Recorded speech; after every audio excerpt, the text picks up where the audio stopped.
جابك يا عقاب. يا رجل كليت وانا ادور عليك. وشلون هلا وربعي؟ وشلون الديره؟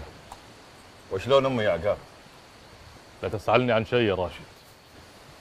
اليوم اللي انت طلعت بيه من الديرة ما قعدت بعدك دقيقة.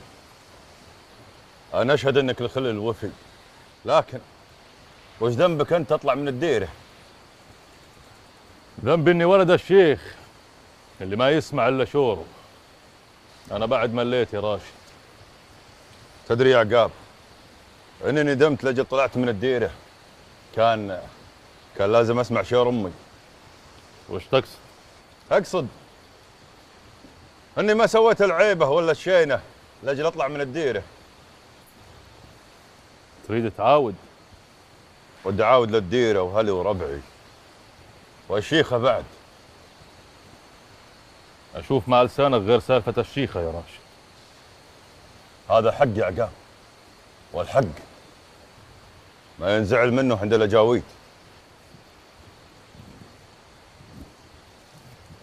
اسوي لك قهوه